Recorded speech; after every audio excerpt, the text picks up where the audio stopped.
Nós lemos a primeira carta de Paulo aos Tessalonicenses, no capítulo 2, a partir do versículo 7, a minha versão é a Nova Almeida atualizada, diz assim a palavra do Senhor. Embora como apóstolo de Cristo pudéssemos ter feito exigências, preferimos ser carinhosos quando estivemos aí com vocês, assim como uma mãe que acaricia os próprios filhos.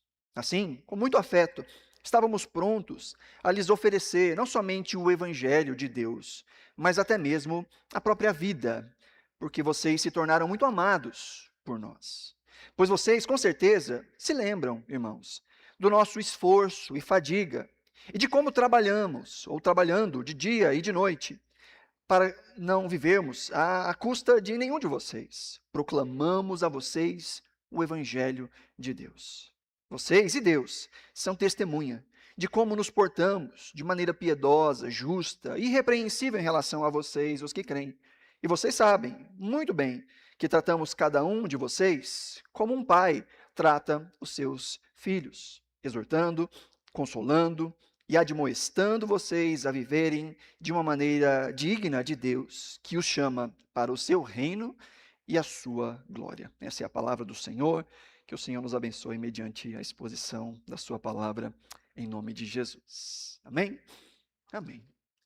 Queridos, nós estamos no segundo domingo de agosto, no dia que nós fazemos menção ao Dia dos Pais.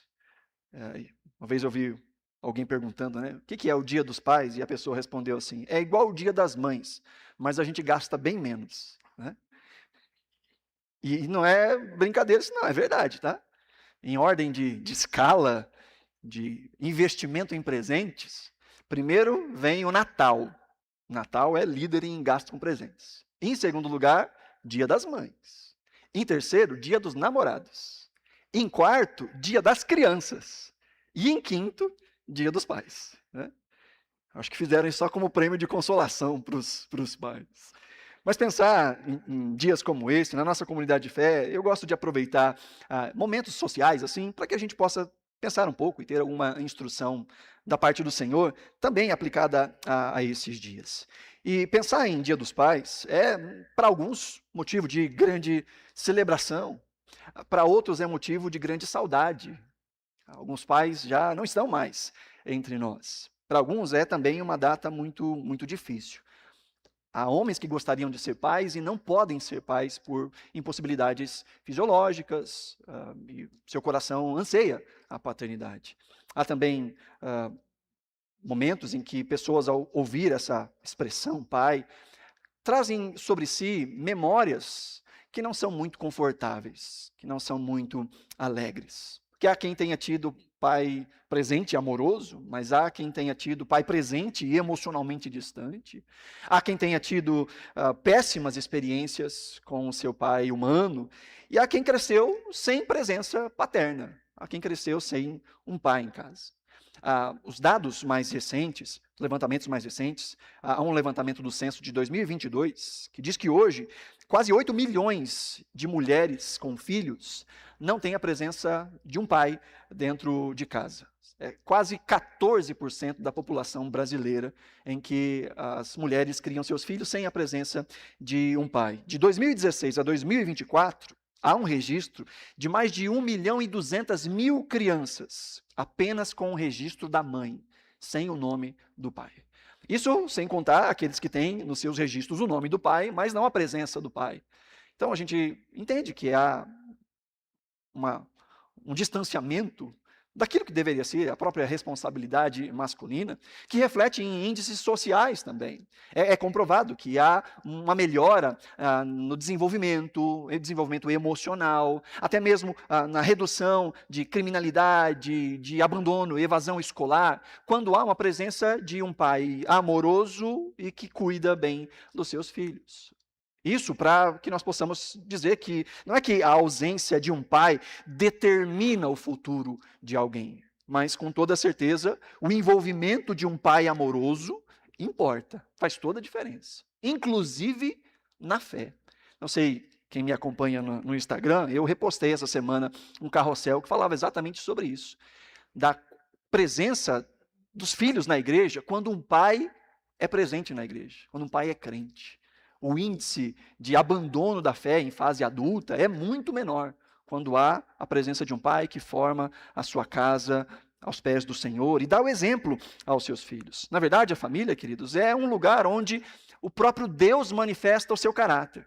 Deus nos criou à sua imagem e semelhança, e nas relações sociais, principalmente nas relações intrafamiliares, aspectos dessas características de Deus são vistas no homem, na mulher, na relação de amor, de cumplicidade. É na família que nós aprendemos de maneira concreta sobre amor, sobre cuidado, sobre autoridade, sobre proteção, sobre correção, sobre perdão, sobre fidelidade.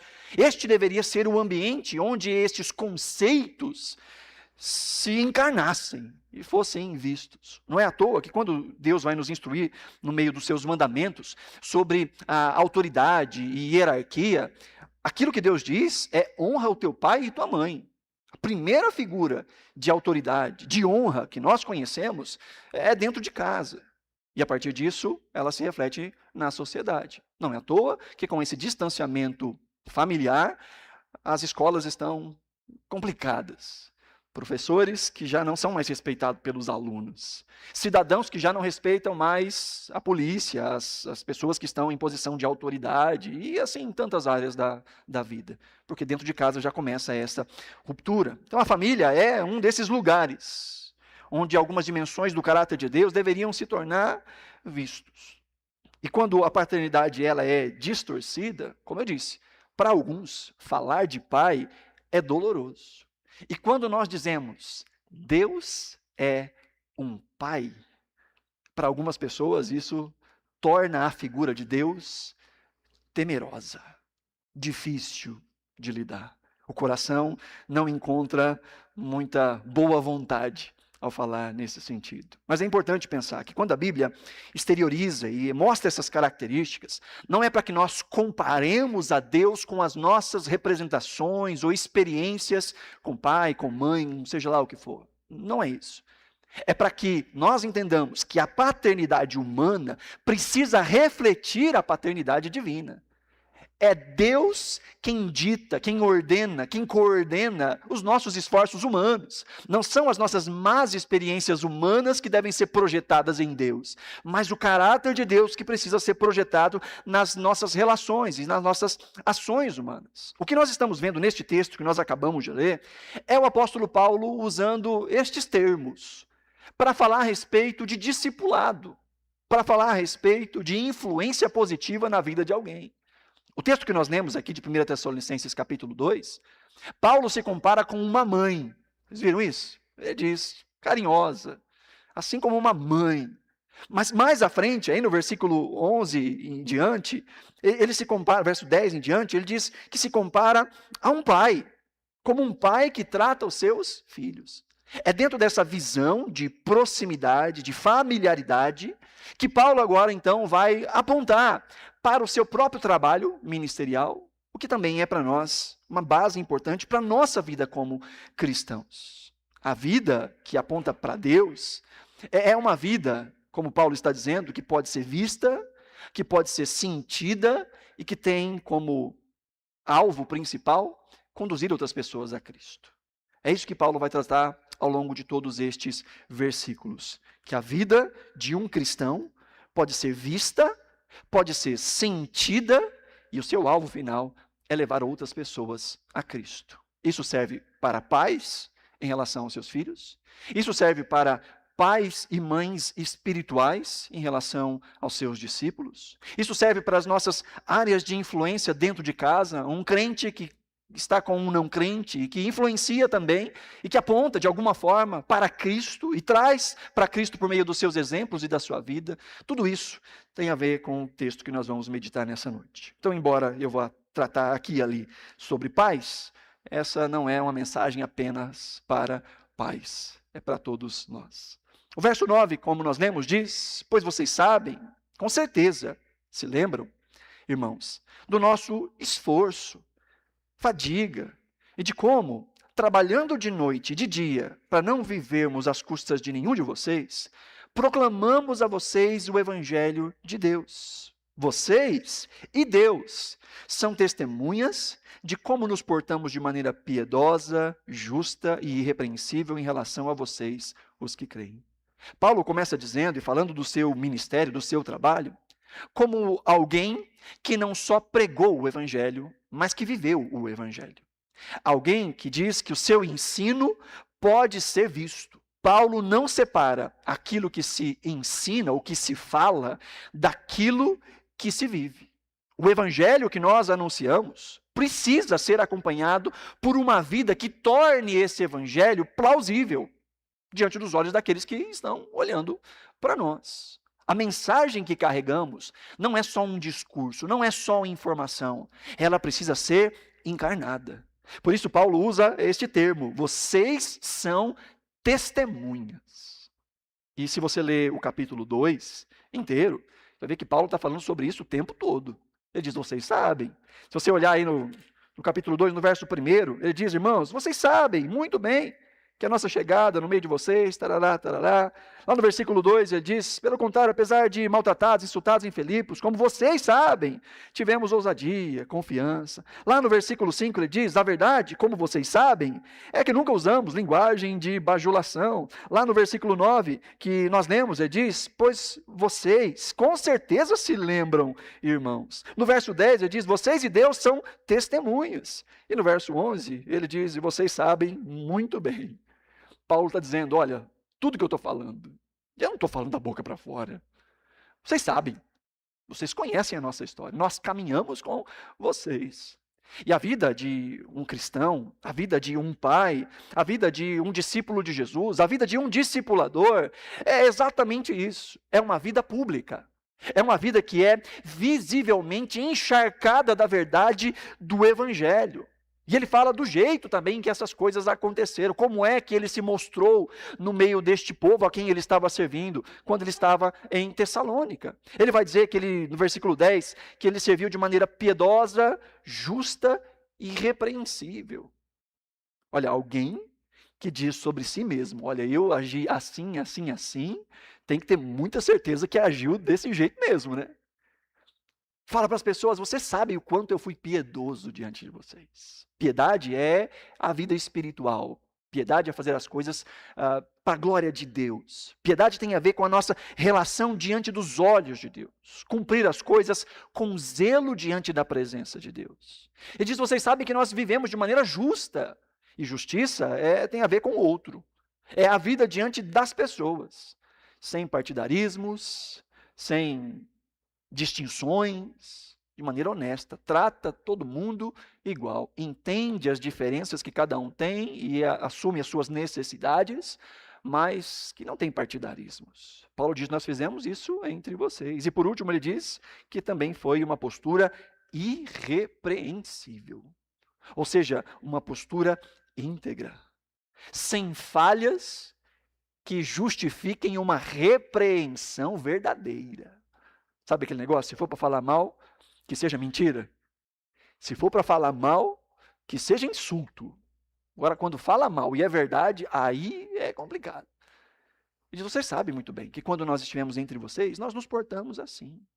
Paulo está mostrando uma vida que endossa as suas palavras. E ao pensarmos sobre pais, e Paulo vai dizer isso mais à frente, que assim como um pai, ele fez todas essas coisas, é entender que pais também ensinam pelo exemplo. Que o discipulado também é feito pelo exemplo. Pais ensinam quando tratam a sua esposa desse ou daquele jeito. Pais ensinam quando reagem de uma maneira ou de outra quando são contrariados. Os pais ensinam como lidar com dinheiro, na prática, e não só nas palavras. Pais ensinam sobre o que é perdão, sobre o que é que nós fazemos para nos beneficiar nessa ou naquela situação.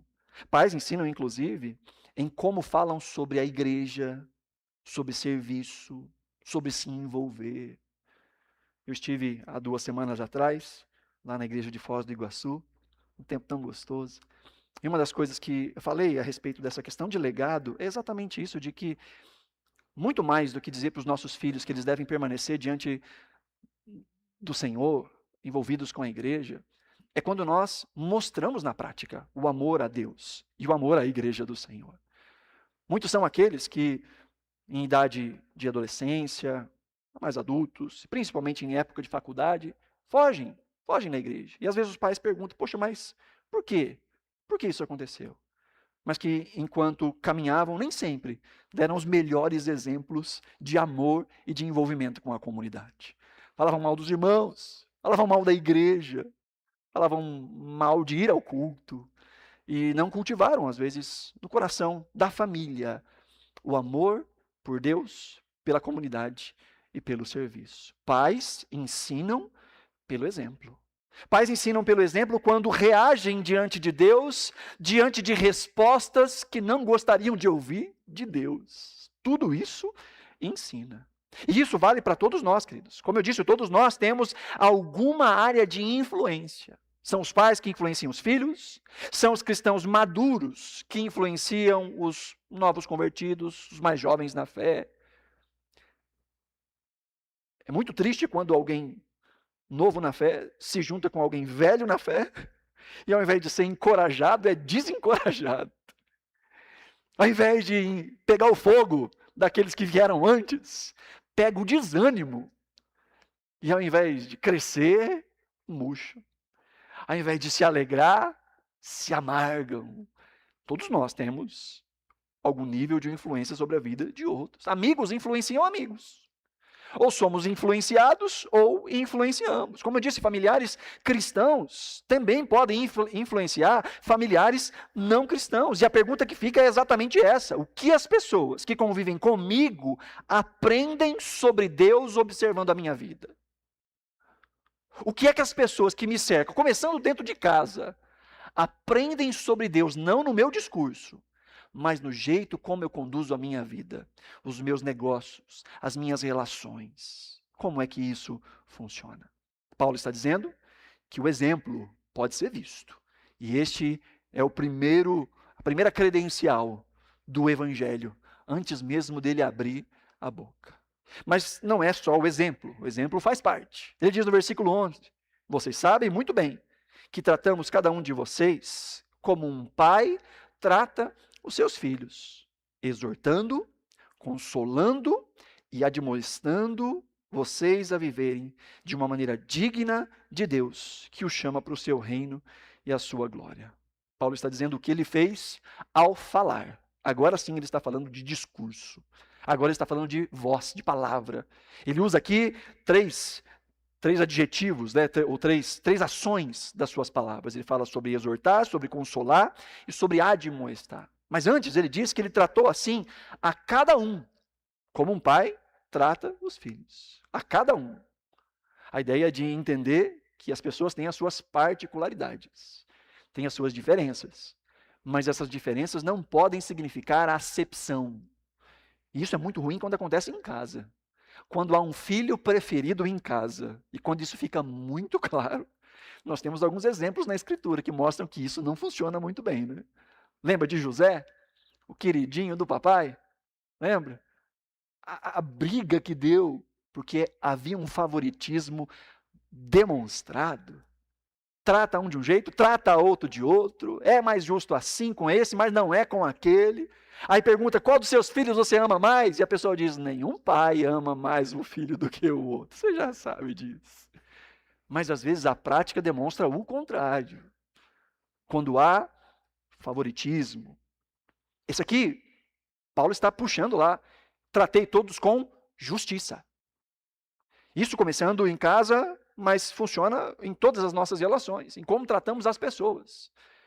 Pelo seu status social, pelo sua conta no banco, pelo seu sotaque, pelas suas preferências partidárias e políticas, como nós tratamos as pessoas. Paulo está dizendo que há um jeito certo de cristãos tratarem outras pessoas, principalmente entre a família da fé. Paulo diz que na família da fé, ele não tratou ninguém com injustiça. Mas ao falar, aí essas três ações, ele diz que exortou. Exortando. A ideia de exortar, a tradução literal seria chamar para perto. Exortar é aquele afeto que é encorajador. É o estímulo a uma resposta positiva. É um chamado à responsabilidade. É o famoso, vamos, levanta, continua, Deus é contigo. É aquela chamada para a ação. O alvo é agir melhor. Paulo disse muitas vezes, eu falei com o alvo de que vocês pudessem agir de maneira melhor. Eu os exortei. Depois ele diz de consolação. E consolar aí é mais afetivo. Consolar é encorajar, é confortar, é animar e principalmente é fortalecer alguém diante de uma situação. É aquela ideia de eu estou com você. Enquanto que o exortar é vai, Deus é contigo. O consolar é eu estou com você. Eu seguro a sua mão. Eu vou te encorajar, eu vou orar por você, eu vou te estimular a ficar bem. Porque enquanto a exortação age no agir melhor, o consolo age no sentir-se acolhido, sentir-se melhor, entender que não está sozinho. E por último, ele fala sobre admoestação. E a palavra admoestar aqui tem a raiz na palavra mártir, que significa testemunha, uma pessoa que está testemunhando algo diante de alguém. É a ideia de insistir com alguém com seriedade. É advertir com seriedade, como alguém que está apresentando um testemunho para esta pessoa. Algo que ele sabe que é real, que ele sabe que é verdadeiro. Uma aplicação prática é quando nós entendemos que nós podemos ensinar o outro também por meio das nossas experiências, positivas ou negativas. É quando nós queremos corrigir o outro por quem nós amamos, dizendo, olha, eu já estive lá. Eu já estive na sua situação. Eu já senti o que você sentiu. Eu já tomei esse passo e eu quebrei a cara. Olha, eu sei que esse caminho é um caminho validado. Essa é a ideia de admoestar. É a ideia de, com seriedade, chamar o outro a acordar e dizer, olha, um testemunho aqui. E veja, Paulo tem autoridade para fazer isso com esses irmãos. Para apontar caminhos que são validados. Fala sobre emprestar a nossa experiência para que o outro não precise aprender tudo pelo caminho da dor. É dizer, essa dor já doeu em mim. E eu não quero que doa em você. É buscar a correção. Mas a correção com o coração certo. É querer o bem do outro. E por isso, admoesta. Bom, não posso falar de maneira mais enfática que isso tem tudo a ver com paternidade. O jeito que a gente fala com os nossos filhos. Exortando, vai, você vai conseguir. Consolando, papai está aqui, papai está presente. Advertindo, admoestando. Olha, esse não é o melhor caminho. Vai dar ruim. Vamos corrigir essa rota. Com o coração correto. Isso fala também das nossas relações uns para com os outros. De no nosso discipulado comunitário, individual, temos essas ações. É por isso que a comunidade da fé é tão importante para nós. Precisa fazer parte da nossa vivência espiritual, porque é na comunidade de fé que Deus usa pessoas para nos encorajar, que Deus usa pessoas para nos exortar, que Deus usa pessoas para nos admoestar. Quando abrimos o coração para isso. Às vezes tem aquele que é o meloso, e esse é bom para consolar. Ele tem dificuldade de admoestar, ele tem dificuldade de apontar caminhos. Tem outro que é o sincerão, sabe o sincerão? Mas sincerão com amor, que gosta de apontar e dizer, olha, não vai dar certo, vai dar ruim. Eu conheci uma irmã da outra igreja que a gente veio que era exatamente isso. Toda situação, ela sempre pontuava o ponto de atenção. Alguns chamavam ela de negativista, mas não era negativista. Não, vamos pensar nisso também. E é na pluralidade de gente que ama a Deus que o Senhor também pastoreia o nosso coração. Porque veja, Paulo está dizendo que estas são atitudes esperadas de pais. Ele diz, como um pai, eu exortei, consolei e admoestei. E lembra que eu disse que os nossos relacionamentos familiares, eles são, de maneira imperfeita, uma mostra daquilo que Deus faz. Deveria ser esse ambiente onde nós conseguimos ter, de maneira concreta, uma visão muito pequena, ainda que seja, de algo que gloriosamente Deus faz. E é exatamente assim que o Pai Celestial nos trata. De maneira tão graciosa, é assim que o Pai nos trata, não fazendo acepção de pessoas. Nos tratando, sim, de maneira individualizada, mas Deus não tem filhos prediletos. Deus trata cada um de um jeito, e às vezes a gente não entende por que Deus faz de um jeito com um e não faz desse mesmo jeito com a gente. Não sei se você já disse essa frase, parece que Deus tem filhos preferidos, diante de situações. Mas Deus não trata assim. Porque Deus, a palavra do Senhor nos diz que Ele não faz acepção de pessoas. Ele sabe exatamente do que nós precisamos para sermos semelhantes a Ele. Por isso Ele usa os mais diversos instrumentos para pastorear o nosso coração. Deus nos exorta. Deus nos chama a continuar. Deus nos chama a amadurecer. Ele não nos abandona na imaturidade. Ele nos aceita como nós estamos. Mas também Ele nos transforma na jornada. Ele diz, vinde a mim, todos que estáis cansados, sobrecarregados, e eu vos aliviarei. Mas o versículo não termina aí. Jesus continua dizendo, tomem sobre vocês o meu jugo e aprendam de mim. Continua na caminhada, aprendendo, vem do jeito que está. Mas ao chegar, não permaneça do jeito que está. Seja transformado.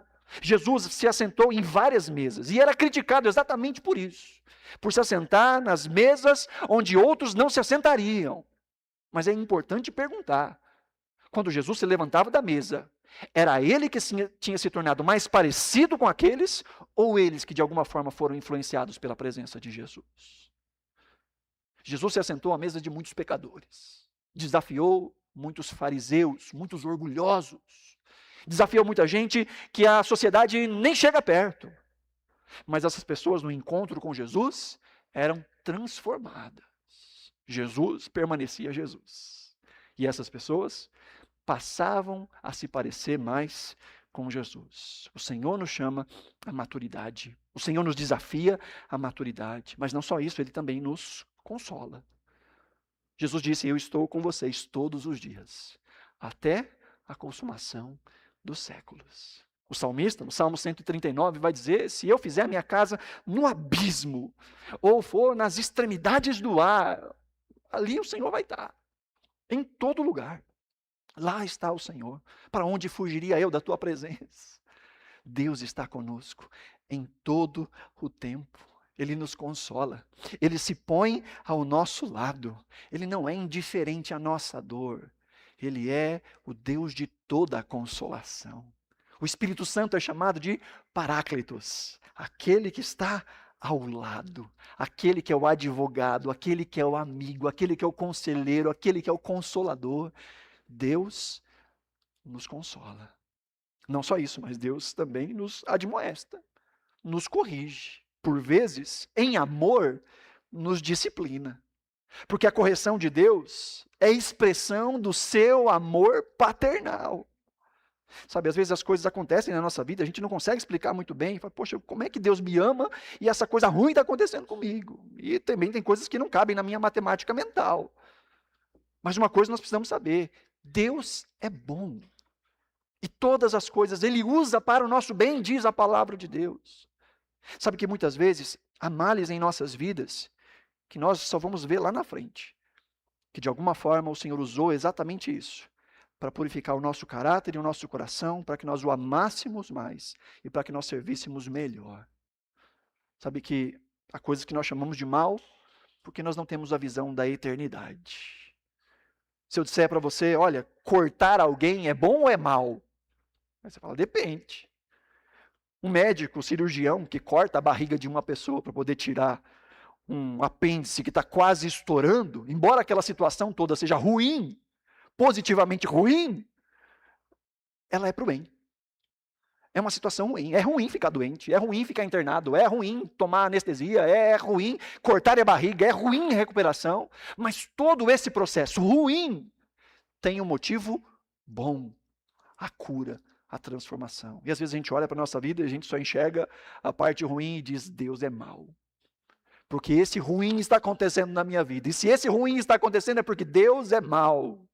Nós não sabemos de todas as coisas. Deus é bom. E Ele nos exorta, consola e, quando necessário, Ele também nos corrige. Através de pessoas, através de situações, através da sua graça ministrada a nós. E por último, queridos, no versículo 12, ele diz exatamente o alvo final. Ele diz no verso 12, exortando, consolando, admoestando vocês a viverem de uma maneira digna de Deus, que os chama para o seu reino e a sua glória. Se em primeiro lugar Paulo diz que o ensino é por meio do exemplo, em segundo, que o ensino tem a ver também com o jeito que a gente fala, comunicando graça no jeito que a gente fala. Por último, Paulo está dizendo qual é o objetivo final, qual é o alvo final. E o alvo final é conduzir pessoas a Deus. Essa é a tarefa de todo pai, conduzir pessoas a Deus. Essa é a tarefa de todo discipulador, conduzir pessoas a Deus. Essa é a tarefa de todo cristão, conduzir pessoas a Deus. Por meio do exemplo, por meio das palavras, mas olhando para que essa pessoa se aproxime cada vez mais de Deus numa caminhada própria. Paulo diz que ele fez isso para que estas pessoas pudessem viver, não depender dele, não viver uma vida que precisa dele o tempo todo. Pais criam filhos para a vida. E irmãos deveriam ajudar no discipulado de outros irmãos para a vida com Deus. Para aprender a pedir ajuda, sim, mas para aprender a maturidade, a não permanecer na mesma condição infantil da fé. Um bom pai deseja que os seus filhos não sejam infantis para a vida toda. E usa todas as ferramentas para que eles amadureçam, assumam responsabilidades, sejam capazes de tomar as próprias decisões sábias. E um bom discipulador também quer que o seu discípulo, que o seu irmão na fé, que a pessoa que está caminhando com ele, não fique dependendo de empurrões o tempo todo, de puxões o tempo todo. Tem que ficar no pé para orar, para ler a Bíblia, para estar no culto, para estar junto, para servir. Ô fulano, cadê você? Fulano, cadê você? De novo, de novo, de novo. O Senhor espera que todos nós venhamos a amadurecer. E Ele usa pessoas nesse processo para que possamos amadurecer. Paulo diz que o alvo era levar pessoas a viverem, a terem o seu relacionamento com Deus. Há um momento da caminhada em que nós somos dependentes de outras pessoas, que nos ensinem a palavra, que orem conosco, que nos apontem para caminhos que nós antigamente não conhecíamos, de enxergar a vida a partir de uma nova ótica. Mas à medida que vamos caminhando na fé, vamos aprendendo a partir da própria Escritura, a reavaliar a nossa caminhada e a buscar a Deus nas decisões do nosso dia a dia. Isso a Bíblia chama de maturidade, de crescer. Paulo vai dizer que quando ele era menino, falava como menino, andava como menino, sentia como menino. Ele diz, mas logo eu cresci e deixei as coisas de menino. Quando nós nascemos de novo, nós nos tornamos meninos na fé, crianças na fé.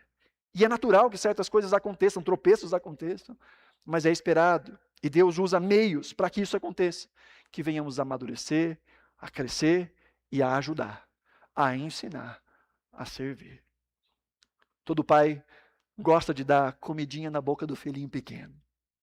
Todo pai amoroso gosta de ver aquela bagunça, aquela lambança, e diz, olha como come com uma boca boa, né?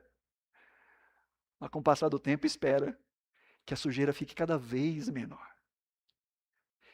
Que o caminho até a boca seja cada vez mais fácil de acertar. E que em algum momento consiga levantar sozinho, ir até a fruteira, pegar uma fruta, descascar, comer. Distinguir o que é comida, do que é bicho, do que é caca. Todo pai espera isso. Todo pai espera que em determinado momento da caminhada, o filho mais velho consiga ajudar o filho mais novo. O bom pai celestial também. Ele coloca ao nosso redor gente que nos ajuda a dizer, isso é veneno, isso não é comida, isso mata.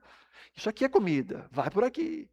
Mas o Senhor espera que nós venhamos a crescer ao ponto de discernir o que é comida do que não é comida. E chegarmos ao ponto de servir a outros, de ajudar outros, com um pouco do que nós já aprendemos. Esse é o caminho da vida.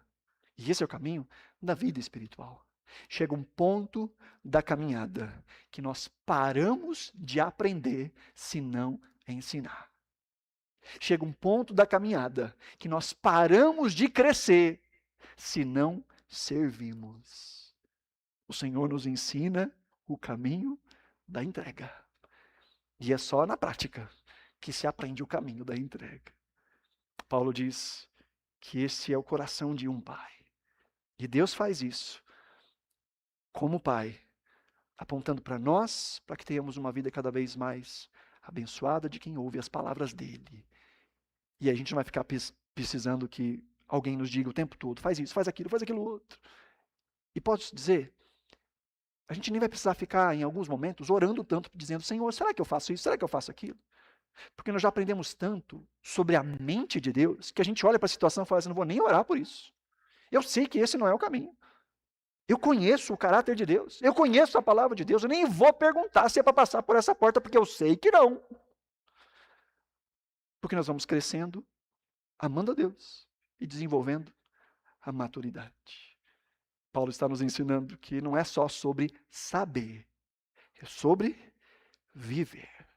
E o desejo de todo pai é que os seus filhos não só saibam o que ele ensinou, mas que eles aprendam a viver, a praticar. O desejo de todo discipulador deve ser esse, de que os seus discípulos possam ir muito mais longe, apontando, e eu finalizo aqui, para o reino, diz o versículo 12, e a sua glória. O reino e a glória são a base da orientação das nossas ações e do nosso coração, mas também é o nosso destino final. E é olhando para lá que nós vivemos aqui. Esse é o alvo de toda paternidade. Esse é o alvo de todo discipulado. Esse é o alvo na vida de todo cristão. Que nesse mundo, as suas ações e as suas palavras, de alguma forma, apontem outros para o caminho de Deus, vivendo para a glória do Senhor. Então ficam aqui algumas perguntas. A primeira, o que eles veem em mim? Um pai pode falar isso sobre seus filhos. O que eles veem em mim, na minha prática? O que eles recebem de mim, na minha fala, no meu jeito de lidar? Para onde eu os estou levando? Aquele que tem um discípulo na fé, aquele que tem um amigo espiritual, alguém que você partilha a jornada cristã, também pode fazer essa pergunta. O que essa pessoa está vendo em mim? Como eu estou ensinando? Para onde eu estou caminhando e levando esta pessoa neste caminho para Deus? Que nesse mundo que nos leva cada vez para mais longe do ideal do Senhor, que nós sejamos a resistência, começando dentro de casa, começando entre os nossos, de casa família, de casa igreja, de casa Londrina, Paraná, Brasil, e onde quer que o Senhor nos leve. Que em nós seja visto o caráter de Cristo e que outras pessoas amem a Deus, porque viram a gente amando a Deus e aprenderam junto com a gente o caminho do amor, o caminho do serviço. Tudo isso aponta para Jesus. É Jesus que diz, quem vê a mim, vê o Pai. Quer saber o que é um pai perfeito? Olhe para Jesus. Jesus diz, tudo que o Pai faz, eu estou fazendo. Tudo que eu faço é a cópia do que o Pai fez. Ao olharmos para Jesus, nós vemos alguém que consola, que exorta, que admoesta. Alguém que se entregou de maneira generosa. É em Jesus que nós vemos de maneira concreta o exemplo, o cuidado e a direção para o Pai. Jesus é o Filho perfeito que revela o Pai perfeito. Nele nós vemos o caráter do Pai, a graça do Pai, e por meio dele nós somos reconciliados com o Pai. O Filho perfeito fez com que gente imperfeita pudesse ser feito filho do Pai de toda a eternidade, do Pai gracioso, do Pai perfeito. E ele fez isso ao entregar a sua vida, de forma que nós podemos ser filhos de Deus, não pela perfeição dos nossos caminhos, mas pela obra perfeita de Jesus. Ao nos entregarmos a Jesus, ele nos conecta com o Pai. E estando no Pai, agora nós podemos crescer, amadurecer e levar outros na caminhada, aprendendo juntos e sendo mutuamente discipuladores. admoestando, encorajando, consolando, até que o Senhor nos leve para o reino e para a glória. E enquanto isso não acontece, que a gente traga um pouco do reino e a glória onde é que a gente caminhar. Que fique um rastro, onde você passar, de reino e glória. Que a sua casa seja um pedaço do reino e da glória. Que o lugar onde você trabalha seja um pedaço do reino e da glória. Que onde quer que pise a planta dos seus pés, que ali Deus seja visto. Que a glória de Deus seja percebida. Que o reino de Deus possa ser estabelecido pelas suas ações de exemplo e pelo jeito como você trata as pessoas.